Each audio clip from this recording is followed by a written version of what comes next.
कभी सोचा है एक ऐसा शहर जो कई बार डूबा लेकिन कभी खत्म नहीं हुआ। एक ऐसी नगरी जिसे समुद्र ने निगल लिया फिर भी जिसकी कहानी आज भी जिंदा है। यह सिर्फ मंदिरों का शहर नहीं, यह रहस्यों का शहर है और रहस्यों के इस शहर को कहते हैं द्वारका।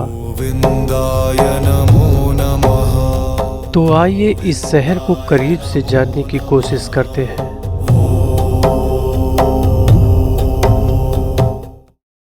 नमस्कार, शुभ प्रभात। एक बार फिर से आपका स्वागत है द्वारकाधीश की नगरी में।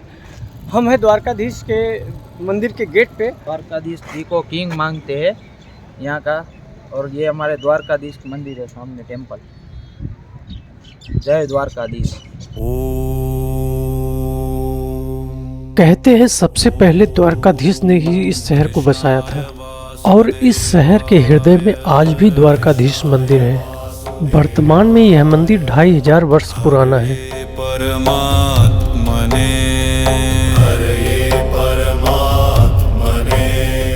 तो द्वारकाधीश मंदिर मार्ग से जैसे ही हम आगे बढ़े तो सबसे पहले हमें गोमती जी के दर्शन हुए। तो हम भी जूते उतार के गोमती के संगम तट पे आ गए, जहाँ गोमती समंदर से मिलती है।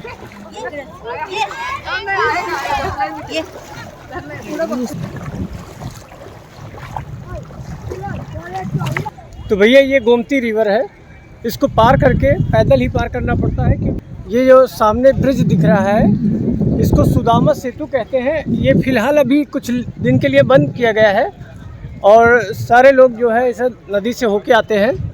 तो हम भी आ गए। यहाँ से संगम तट तक पहुँचने के लिए ऊँट भी मिल जाते हैं, जिस पे बैठकर आप आसानी से संगम तट पे जा सकते हैं। हरे परमात्मने, हरे परमात्मने। का पानी का स्वाद अलग अलग। कहाँ से हैं आप? मैं तो इलाहाबाद से, प्रयागराज से हूँ। हम भी यूपी से हैं। अच्छा। हाँ, यूपी से हैं, अयोध्या से। तो ये अलग अलग ऋषियों के नाम पे 5 कुएं हैं। हाँ। और ये पंचतीर्थ कहलाता है। अच्छा, पंचतीर्थ है। हाँ, हर एक कुएं पे देखिए आपको कहीं अंगिरा ऋषि, कहीं मरीचि ऋषि, हाँ, अलग अलग ऋषियों के नाम लिखे हुए हैं। जी। और ये कहते हैं कि जब समुद्र यहाँ ज्वार आता है जी, समुद्र इस सबको इनंडेट कर देता है, फिर भी नदियों, इनका कुओं का पानी मीठा ही रहता है। उसी समय का पेड़ है ये। अच्छा, दुर्वासा ऋषि के समय का। अच्छा, ये दुर्वासा ऋषि का आश्रम है। ओम कृष्णाय वासुदेवाय। तो इस तरह दुर्वासा ऋषि के आश्रम को देखते हुए हम संगम तट की तरफ बढ़े। परमात्मने, हरे परमात्मने। ये जगह बहुत ही सुकून देने वाली थी। क्लेशनाशाय। द्वारकाधीश के पीछे का बीच है जिस पे हम बैठे हैं और पूरा लुत्फ उठा रहे हैं समंदर के किनारे का।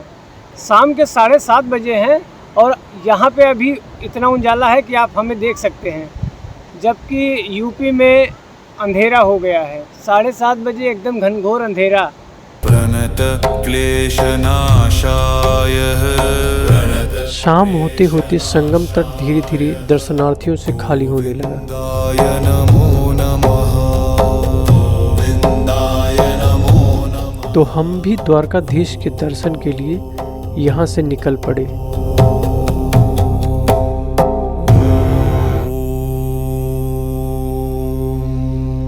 क्या नाम है आपका सर?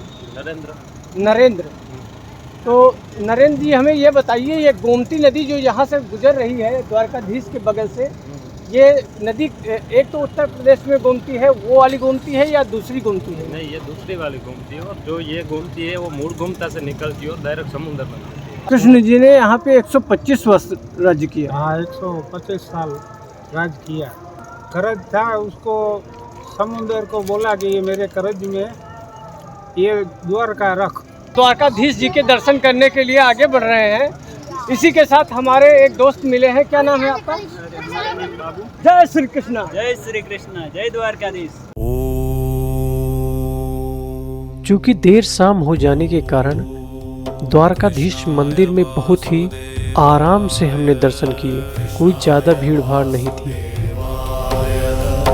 हरये परमात्मने। तो द्वारकाधीश के दर्शन के बाद हमने भटकेश्वर महादेव के भी दर्शन किए, जो यहाँ से लगभग 2 किलोमीटर दूर है। प्रेषनाशाय गोविन्दाय नमो नमः। गोविन्दाय नमो नमः। कल शाम को हमने द्वारकाधीश जी के दर्शन किए। तो कहते हैं कि द्वारकाधीश जी के दर्शन के साथ अगर रुक्मणी जी का दर्शन ना हो तो दर्शन अधूरा रहता है। तो चलते हैं रुक्मणी जी के मंदिर में। इसके द्वारका से बाहर होने की भी एक अलग कहानी है। कहते हैं श्री कृष्ण और रुक्मणी ने दुर्वासा ऋषि को एक बार भोजन के लिए आमंत्रित किया था। रास्ते में रुक्मणी जी को प्यास लगी और उन्होंने पानी पी लिया। हम आ गए हैं रुक्मणी जी के टेम्पल पे। ये द्वारकाधीश से 2 किलोमीटर आगे पड़ता है और ये है मंदिर। तो चलते हैं और दर्शन करते हैं रुक्मणी जी के। जिससे क्रोधित होकर ऋषि ने उन्हें द्वारका से दूर रहने का श्राप दे दिया। यहाँ विशेष रूप से जल अर्पण का महत्व है। हरये परमात्मने। आकार में छोटा होने के बावजूद इसकी कला अत्यंत आकर्षक है। क्लेशनाशाय। क्या नाम है आपका? संजय। रुक्मणी जी यहाँ पे है, द्वारकाधीश जी वहाँ पे हैं, तो ऐसा क्यों? गुरु ने इसको श्राप दिया है, ये श्रापित भूमि थी। बाद में माता जी ने तपस्या की, बाद में ये मंदिर बना है। बहुत पुराना मंदिर है। जितना महत्व द्वारका धाम का, इतना ही महत्व यहाँ का रुक्मणी माता का मंदिर है। ये लक्ष्मी का अवतार है। लक्ष्मी नारायण जो बोलते हैं ना, द्वारकाधीश की मुख्य पटरानी, जो अष्टपटरानी है, उसमें से मुख्य है रुक्मणी मैया, जिसको लक्ष्मी भी कहते हैं। जय श्री कृष्ण। जय श्री कृष्ण, जय श्री कृष्ण। तो भैया हमने द्वारकाधीश जी के दर्शन किए और रुक्मणी माता के दर्शन किए। दोनों जगह घूम के, दोनों जगह दर्शन करके बड़ी सुकून, बड़ी शांति मिली। और यहाँ पे थोड़ा सा भूख लगी थी तो यहाँ पे बाहर से भैया से नारियल पानी लिया है। तो अब हम उस जगह की तरफ जा रहे थे जहाँ श्री कृष्ण का निवास स्थान है। उसी क्रम में हम आए हैं भेंट द्वारका के लिए। ये भेंट द्वारका वो जगह है जहाँ पे सुदामा जी जो है कृष्ण से आके मिले थे।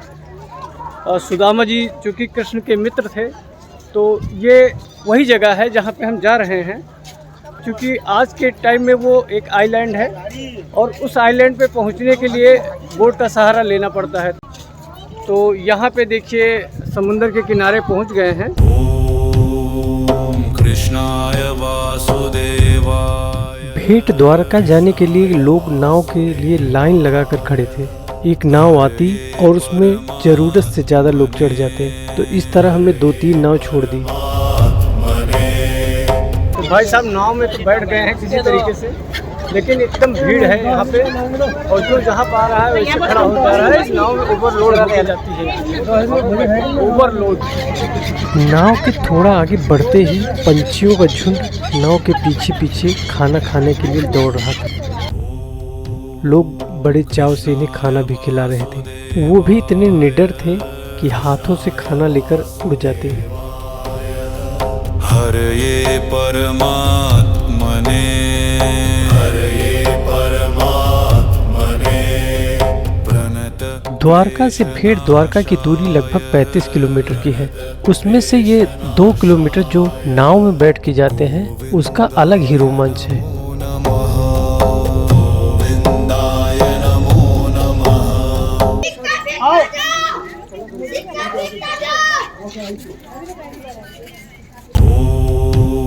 ओम कृष्णाय वासुदेवाय। नाव से उतरकर हम मंदिर की तरफ बढ़ने लगे जहाँ श्री कृष्ण और सुदामा मिले थे। और मंदिर के अंदर इसका वर्णन बड़ा ही अद्भुत तरीके से किया गया है।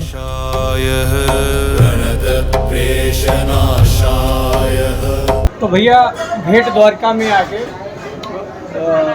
द्वारकाधीश जी के दर्शन किए, सुदामा जी के भी दर्शन किए और मंदिर बहुत अच्छा था। कृष्ण और सुदामा के मंदिर के दर्शन के बाद हमने यहीं पर बने भोजनालय में निःशुल्क भोजन किया।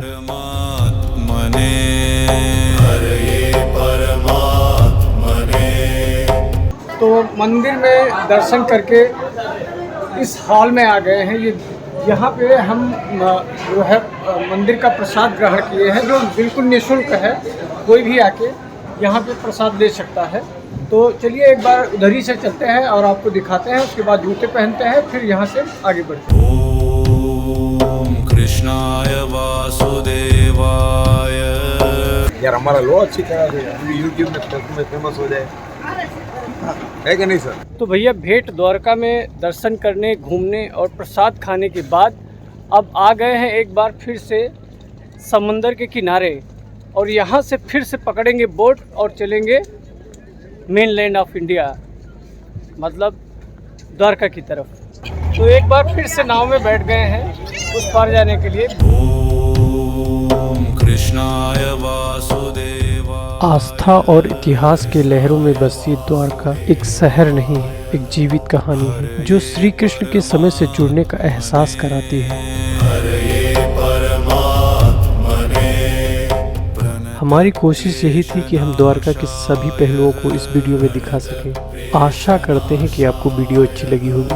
गोविंदाय नमो नमः। दोस्तों, द्वारका पे बनी वीडियो को यहीं पे ख़त्म करते हैं। मिलते हैं अगली वीडियो में। तब तक के लिए स्वस्थ रहिए, मस्त रहिए, जबरदस्त रहिए। जय हिंद।